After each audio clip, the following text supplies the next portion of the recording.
Então, boa tarde a todos. Eu sou a Luísa, do marketing da Red Belt Security.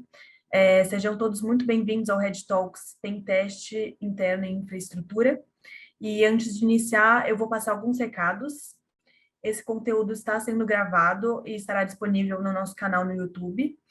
Depois da apresentação, a gente também vai ter um espaço para que vocês possam tirar suas dúvidas. Então, se vocês tiverem qualquer pergunta durante o webinar, por favor, mande através do recurso de perguntas e respostas do próprio Zoom. E agora eu vou passar a bola para o Thiago Guimarães, que é quem vai conduzir esse webinar. Ele é consultor Pentester na Red Belt. É com você. Certíssimo, obrigado, Luísa. Bom, pessoal, vamos começar aqui. Então, bom, como a Luísa já me apresentou, né, eu vou estar apresentando aqui um pentest aqui sobre infraestrutura, né, vai ser uma apresentação, um Red Talk sobre pentest interno, e a gente vai estar discutindo aí sobre os principais pontos de um pentest interno, qual é o objetivo de verdade de um pentest interno, qual a diferença entre o pentest interno e externo, e o porquê que você deve optar entre um ou outro, e qual é a situação que você vai achar mais viável pegar um pentest interno na empresa de vocês, né? Então, agora aqui fazendo uma introdução de verdade, né? Eu sou o Thiago Guimarães, consultor pentester aqui na Red Belt, trabalho com pentest já há 3 a 4 anos já como pentester, e né, tem um tempinho de mercado aí já. Bom, aqui vai ser a nossa agenda, né? A nossa agenda que a gente vai estar discutindo aqui hoje sobre o cenário aí de pentest interno no nosso Brasilzão aí, Brasil afora. E próxima etapa a gente vai estar falando sobre o foco do pentest, né? Como eu já havia comentado já anteriormente. Vamos explicar um pouquinho sobre como funciona a extração de dados de maneira interna. Então, quando você adentra a infra de um cliente, ou quando a gente começa a iniciar um ataque, a gente compromete alguma máquina, como é que a gente faz para fazer a extração desses dados? Lógico, eu vou tentar manter o nível aqui ainda não tão técnico, então eu trouxe umas ferramentas aqui que são de fácil compreensão, para a gente não ficar comendo muita bola aqui, enfim, passando por muitos termos técnicos aqui de maneiras desnecessárias, mas, obviamente, qualquer dúvida que vocês tiverem, vocês podem comentar aí, que eu vou responder aí com o maior prazer.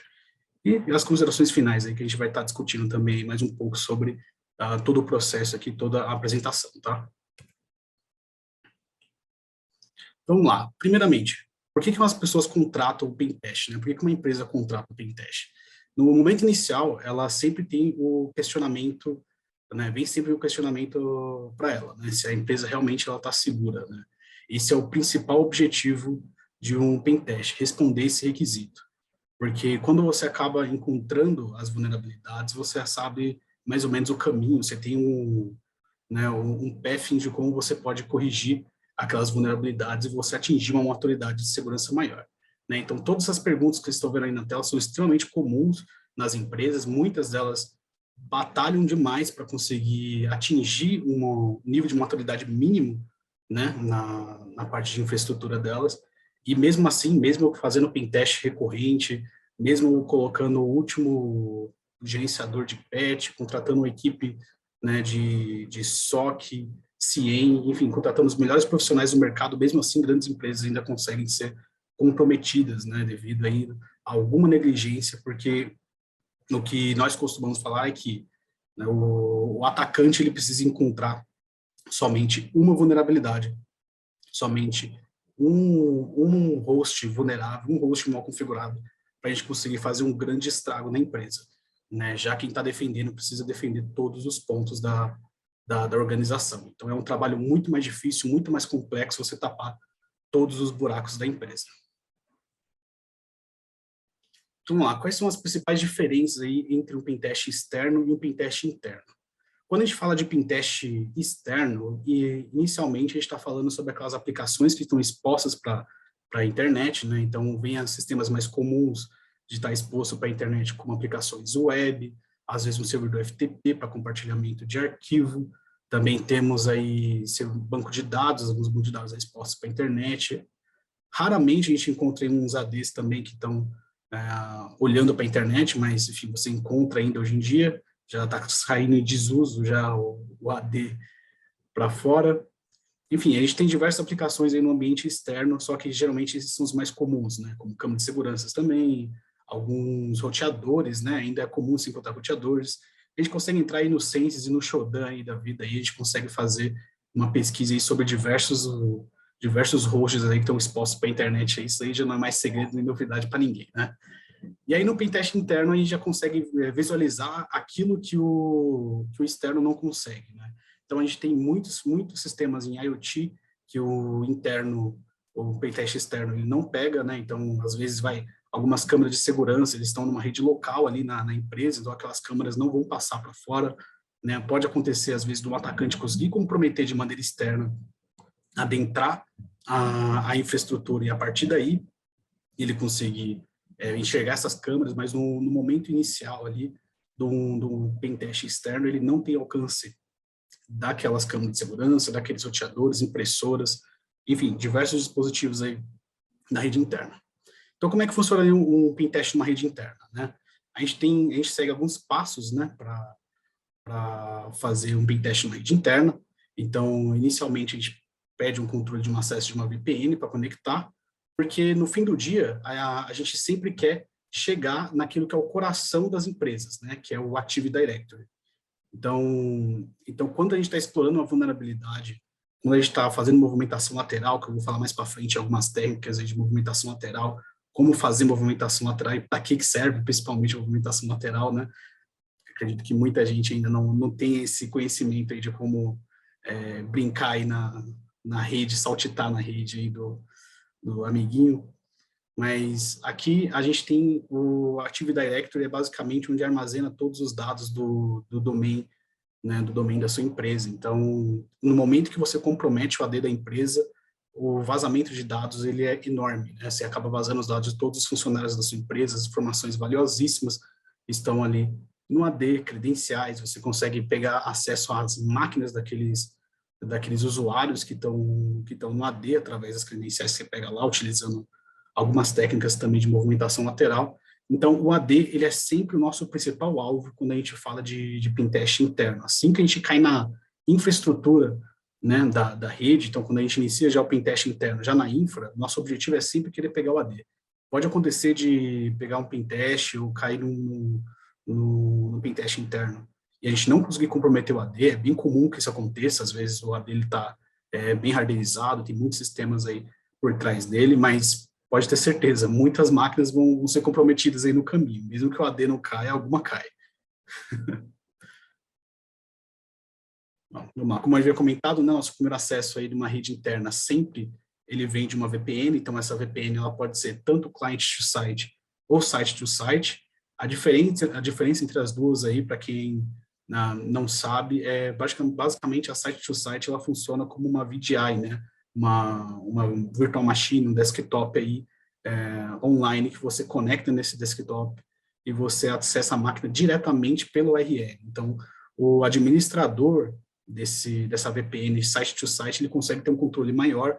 Em alguns cenários, eles conseguem monitorar, definir campos de parâmetros que você pode ou não utilizar. Então, dependendo da empresa que está contratando um pentest, ela optar por um site to site, muitas vezes é porque ela quer ter mais controle sobre o pentester, ela quer entender o que o pentester vai estar fazendo na empresa no momento do pentest, durante ou às vezes tem uma política, né, de pentest um pouco mais rígida e precisa necessariamente fazer essas validações, não pode só simplesmente liberar uma VPN client to site. A VPN client to site já é a VPN que assim é mais confortável para fazer o pentest, né? Quando você cai no pentest interno e você está com uma VPN client to site, você tem basicamente o IP reconhecido ali na rede interna do ambiente, né? Uma VPN normal, você pode utilizar ali um OpenVPN, por exemplo, aí você conecta na rede uma VPN client to site e tudo certo, entendeu? Você tem lá, você pode usar todas as suas ferramentas sem limitações, porque isso é uma coisa que eu não comentei ali da site to site, é que quando você conecta via essa máquina virtual, todas as ferramentas que você traz, né, de bagagem aí, seja no seu Kali, seja ferramentas que você desenvolveu no Burp Suite da vida, numa proxy, ou qualquer outra aplicação que você esteja desenvolvendo suas ferramentas, você não pode levar ela para um site to site, você tem que importar manual, uma por uma, então às vezes você não vai ter permissão para instalar alguns aplicativos. Então na VPN site to site, o pentest ele fica um pouco mais limitado quando você fala de ferramentas, né, de utilização de ferramentas. Geralmente você tem que criar tudo na hora. E o último requisito, né, fora a VPN, ou uma ou outra, né, tanto faz qual que você vai disponibilizar para o seu pentester, é o IP range, né? Quando a gente fala do IP range, pode ser a escolha de vocês. Então, aqui eu coloquei um barramento 24, né? São 255 hosts. Eu já cheguei a testar a pentest interno, que já teve mais de 2.500 hosts, então tinha uns 5, não, tinha uns 9 barramentos esse daqui. Então, era um pentest colossal. Então, vai a critério de vocês. Vocês colocam o que vocês acharem necessário, o que vocês acharem que precisa de um reforço maior na área de segurança. E, obviamente, né, deixem essas aplicações funcionando de maneira normal, não interrompam os serviços, porque o objetivo aqui do pentest e do pentester, no momento que ele está testando a aplicação de vocês, é principalmente identificar, né, as principais vulnerabilidades, o que pode ser comprometido, o que não pode ser comprometido naquela máquina, e te entregar um relatório fiel da sua infraestrutura. No momento em que você, por achar, não, aqui nesse lugar, aqui, nesse sisteminha aqui vai ter uma vulnerabilidade crítica, vai cair no relatório, cara, no momento que você deixa indisponível uma vulnerabilidade ou um host para o pentest testar, você está influenciando ali no momento do pentest ali, camuflando, né, uma vulnerabilidade que você poderia enxergar agora e corrigir, né, e aumentar a sua maturidade de segurança, porque é um momento, né, que você precisa estar trabalhando praticamente junto com o pentester para vocês identificarem esses problemas e repassar essas informações aí, às vezes, até para um fornecedor, às vezes, que lhe requisite, né, o pentest, ele também consiga um grau um pouco mais de confiança aí, no seu serviço, né, quando você consegue entregar ele de forma legítima. Certo? Bom, no início do pentest interno aí, a gente tem algumas ferramentinhas que a gente usa bastante, né, no pentest interno. Então, aqui é o Nmap, é um dos mais famosos deles aí, uma ferramenta de port scanner. Todo mundo conhece o Nmap. Quando a gente vai iniciar um pentest, basicamente, aí, como eu falei, a gente pede um barramento. Então, nesse barramento, a gente já roda 2 ferramentas de uma vez aqui. O Nessus já para mapear as principais vulnerabilidades.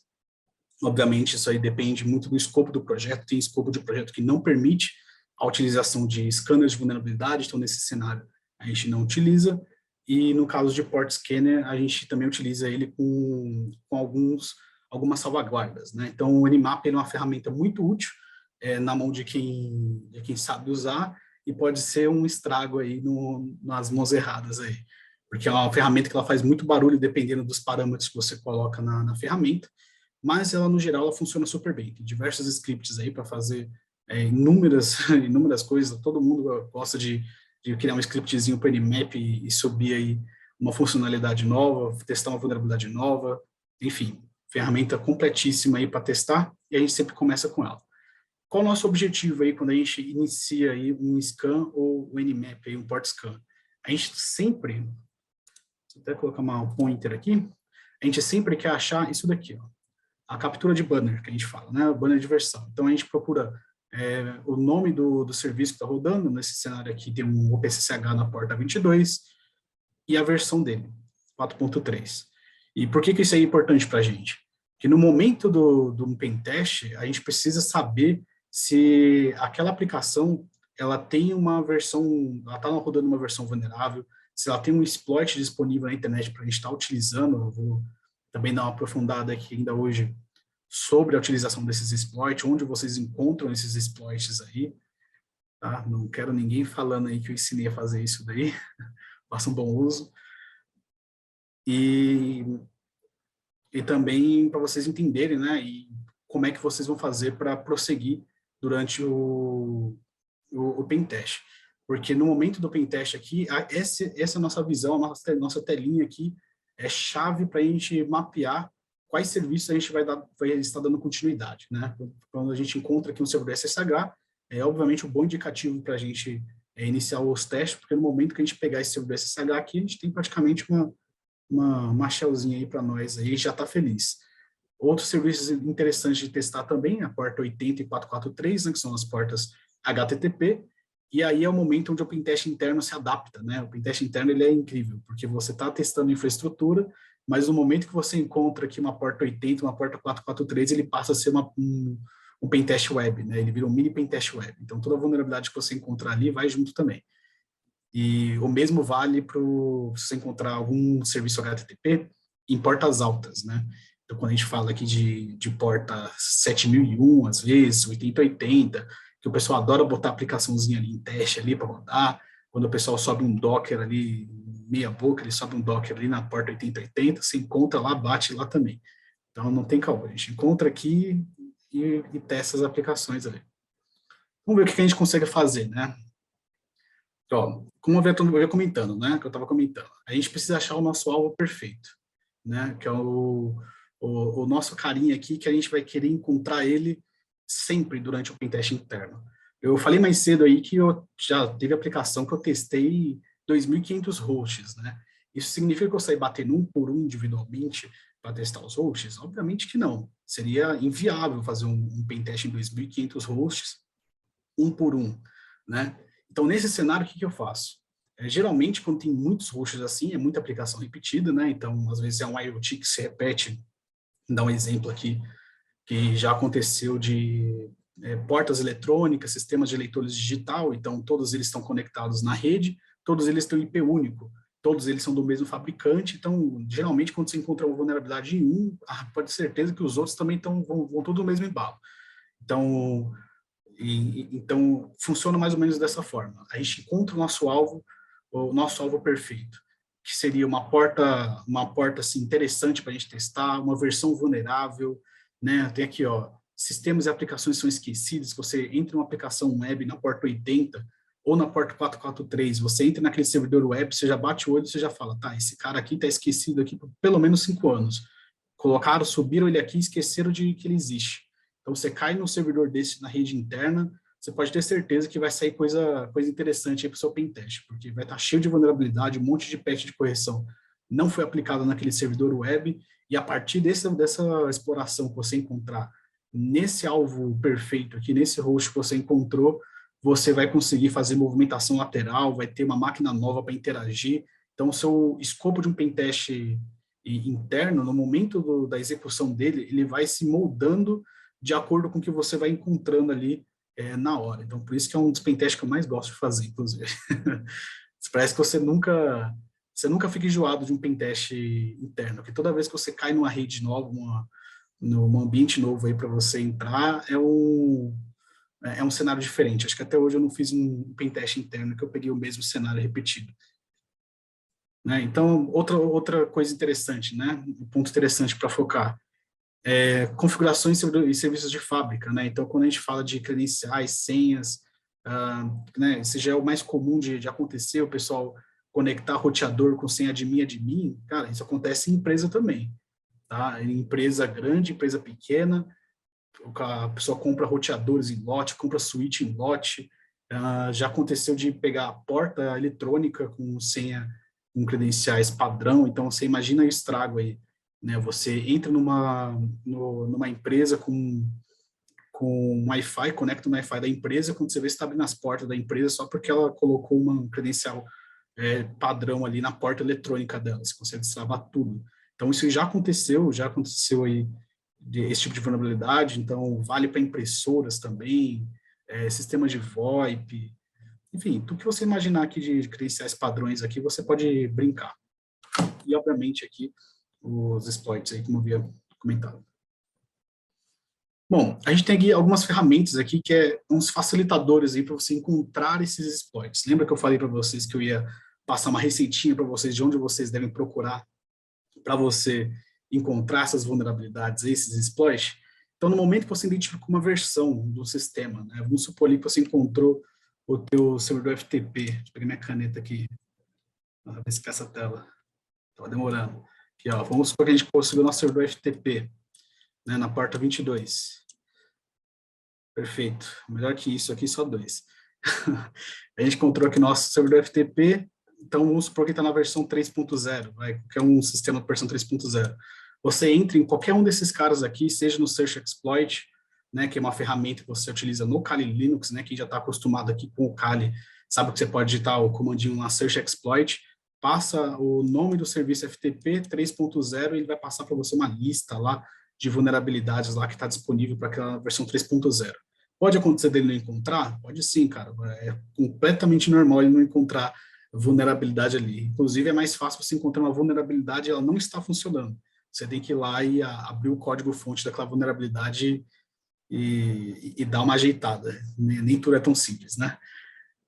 O Metasploit também é uma ferramenta famosa também para resolver isso daí. Então, é um framework de segurança da informação, principalmente de Red Team, né, de invasão, de segurança ofensiva, e ele facilita também essa parte de você encontrar vulnerabilidades, né? Então, no mesmo processo aqui, você conecta no Metasploit, você digita o comandinho aqui, MSF Console, no seu Kali, né, no Kali Linux.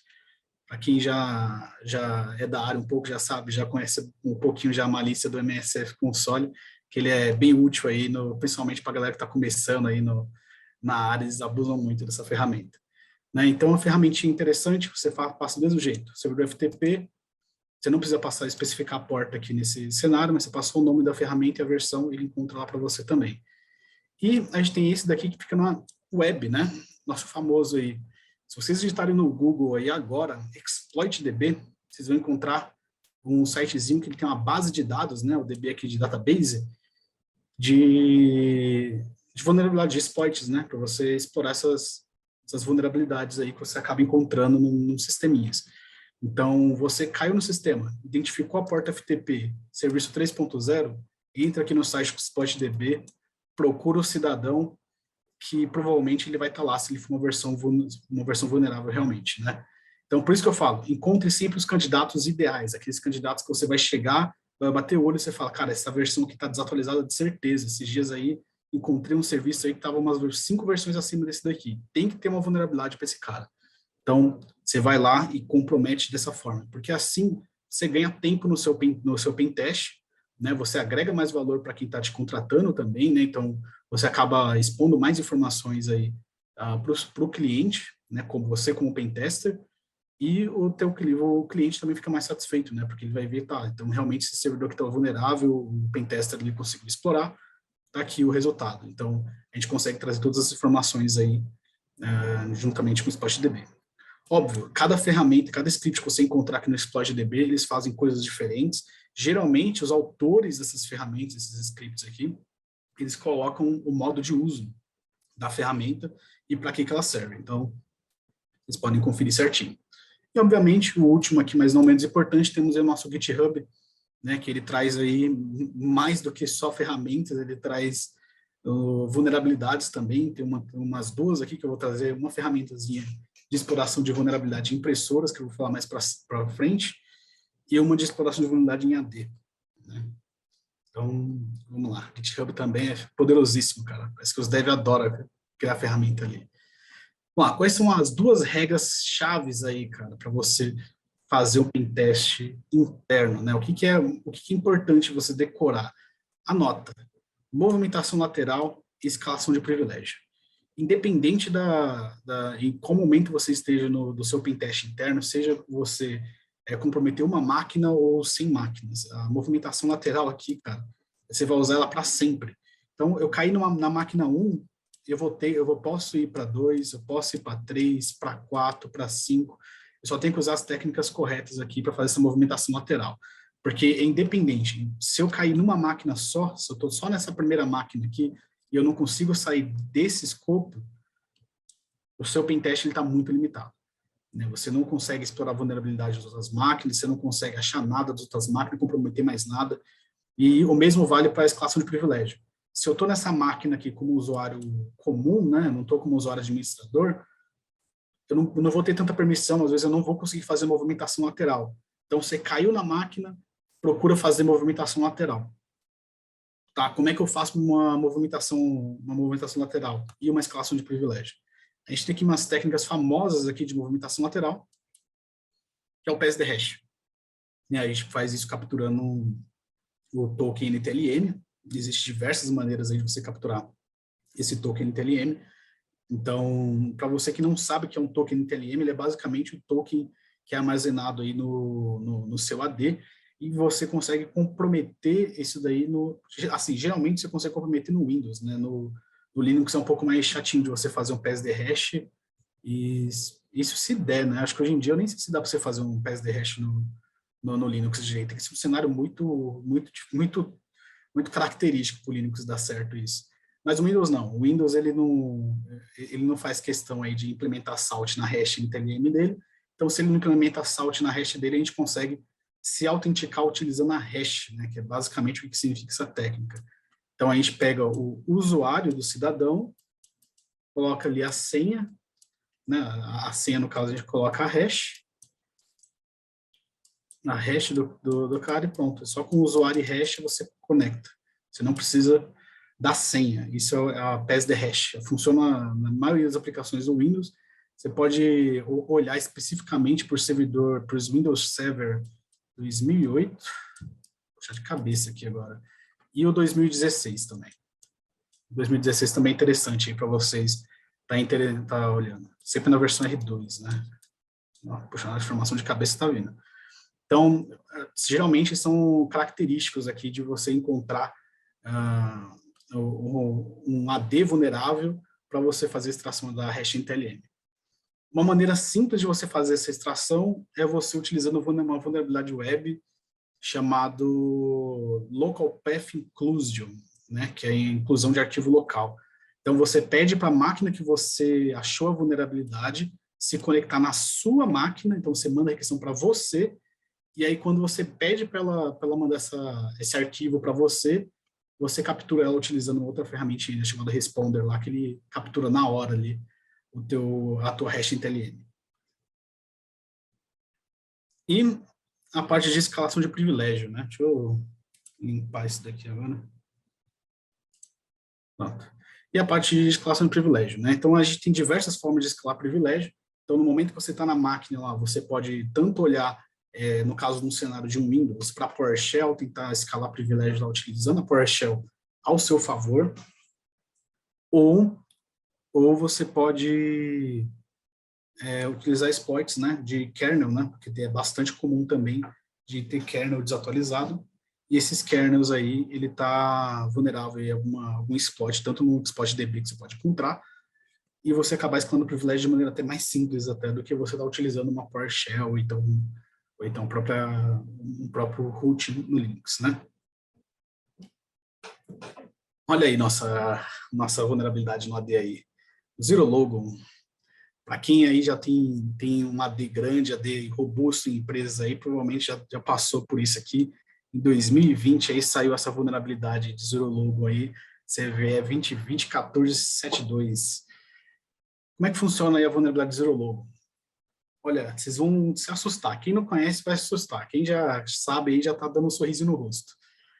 Essa vulnerabilidade, você consegue resetar a senha do AD do teu alvo. Então, vamos supor que você está fazendo seu pentest interno aí, você encontrou uma máquina que tem um AD aberto, né? Você encontrou a porta do AD lá rodando. E como eu falei para você, sempre olhar para os Windows 2008 e 2016, porque esse carinha também é vulnerável, esse carinha aqui é vulnerável para o Zero Logo. Você envia, né? Enfim, você pode baixar aqui no GitHub, né? O exploit, tá o link do GitHub. No Git clone, você passa o comando para ele, né, que é o Python, o nome da ferramenta, eu coloquei aqui Zero Logo, mas na print aqui você pode só o path do caminho mesmo. O hostname da máquina que você vai encontrar naquela etapazinha de numeração ali, quando a gente falou do Nmap, o Nmap ele passa o hostname de cada IP que você tá escaneando, tá? E o IP do alvo. Simples assim. Você chegou aqui, passou aqui a ferramenta, ela vai fazer a autenticação, certo? Ela vai fazer aqui a autenticação normal, vai rodar o script por baixo dos panos, fazer uma bateria de testes aqui no AD, e se ele estiver vulnerável, ela vai dar esse retorno aqui, ó, alvo vulnerável, mudando a senha para vazio, certo? Então, a partir desse momento que você rodou esse scriptzinho aqui, ó, em menos de 5 minutos você comprometeu o AD do cara. Então, essa aqui é uma vulnerabilidade que é sempre bom testar. Sempre bom testar. Ah, mas é um cliente recorrente, já deve ter feito mais de 20 pentests. Cara, testa. Porque a gente nunca sabe quando é que a gente vai encontrar um zero logo no AD. E já aconteceu de encontrar várias vezes, na verdade. É mais comum do que parece.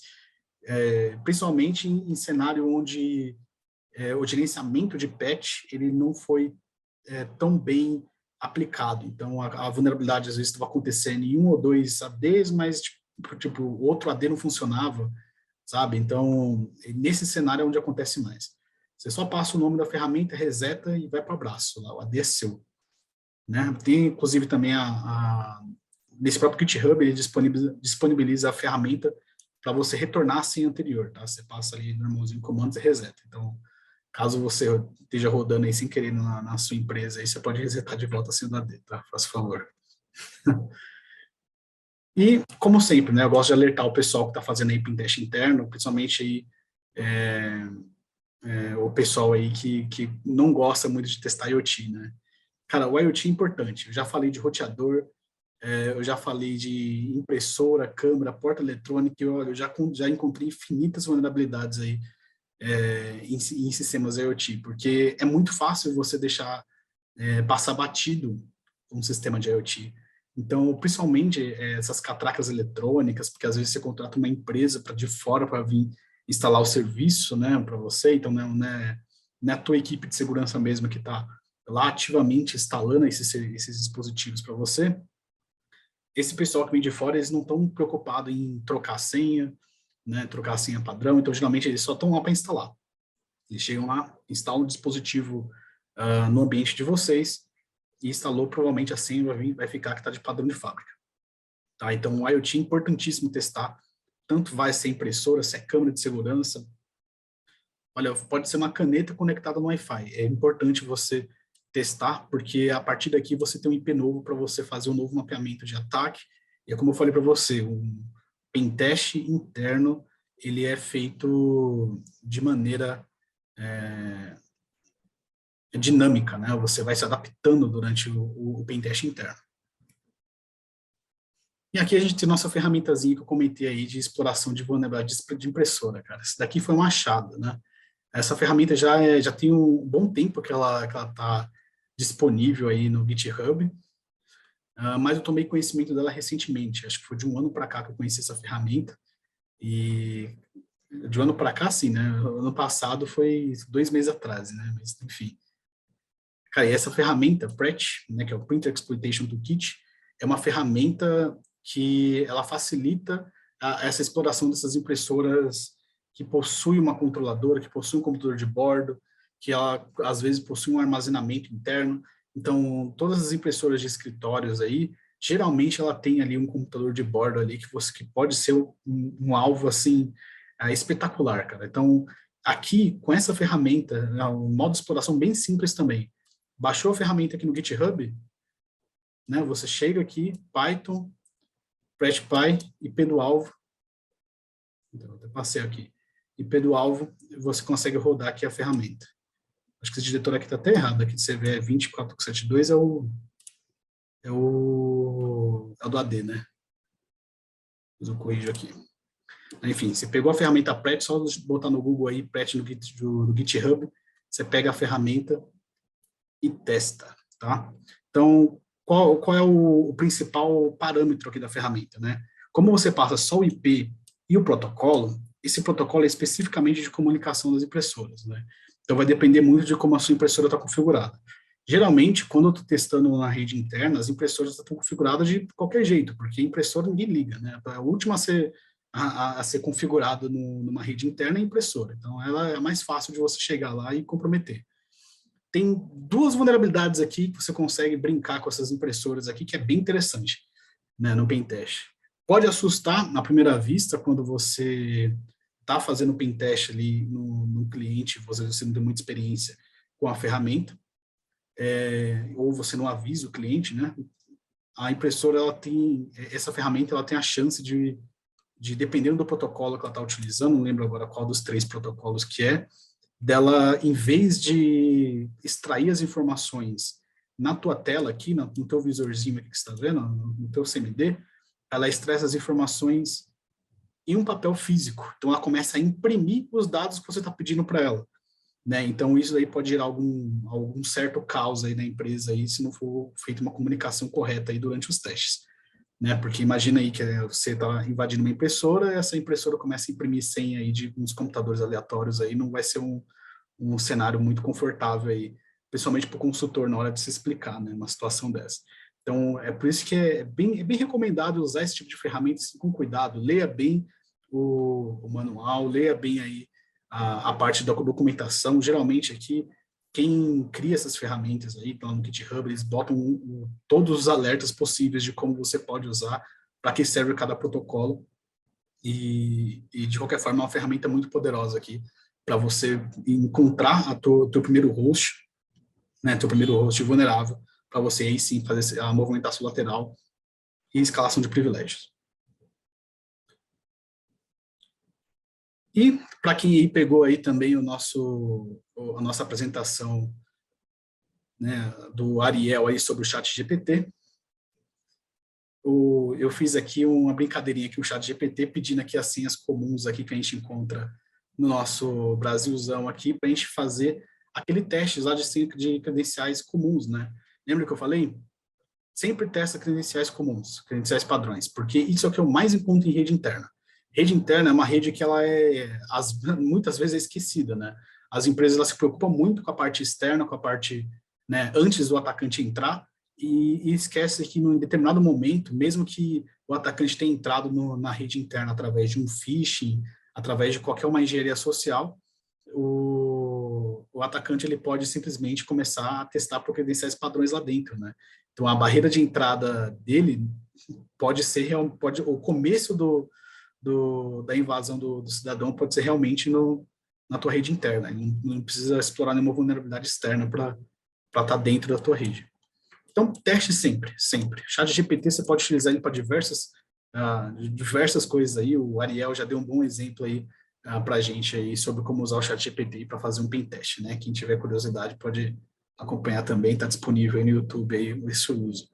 O que eu gosto bastante de usar o ChatGPT para o cenário de rede interna, principalmente quando eu caio em alguma aplicação que eu não tenho experiência e que eu não tenho conhecimento para estar interagindo. Então isso vai desde roteadores, às vezes roteadores de umas marcas muito desconhecidas, cara. Já teve cenário de você cair em roteador que estava em chinês e não tinha jeito de você conseguir fazer esse roteador, né, vir para inglês. Então, nesses cenários aí de configuração, é bom você dar um toquezinho no chat GPT, né, e o chat GPT ele dá uma ajuda para você aqui.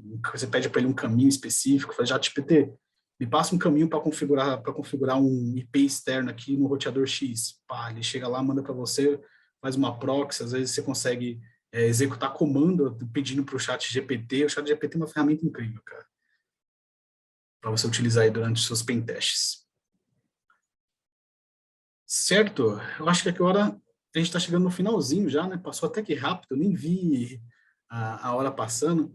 Mas, ó, acho que agora é a hora de vocês colocarem as dúvidas de vocês sobre o pentest interno, né? Então, qualquer dúvida que vocês tiverem aí, eu vou estar disponível para estar respondendo aqui nos próximos minutos. Obrigada, Thiago, pela apresentação. Olha, por enquanto a gente não tem nenhuma pergunta no chat. Eu vou dar um minutinho aí para quem quiser perguntar, senão a gente vai encerrar.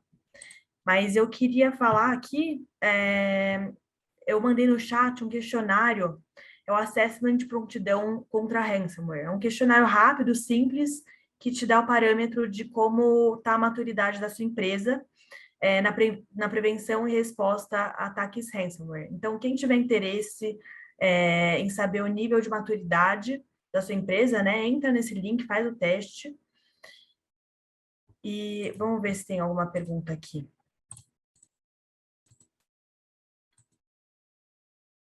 Não tem, mas, olha, pessoal, muito obrigada a todos. Quem tiver alguma pergunta, entre em contato com a gente através do e-mail contato@redbelt.com.br. Muito obrigada pela apresentação, Thiago. E esse Red Eu que Talks vai estar agradeço, disponível Luísa. também no YouTube. Eu aproveito também vocês para convidar vocês para seguir a Red Belt nas redes sociais, @Red Belt Security no Instagram, LinkedIn e YouTube, e Redcast nas plataformas de áudio. Certo, utilize o conhecimento compartilhado aí com moderação, viu, pessoal? Isso aí.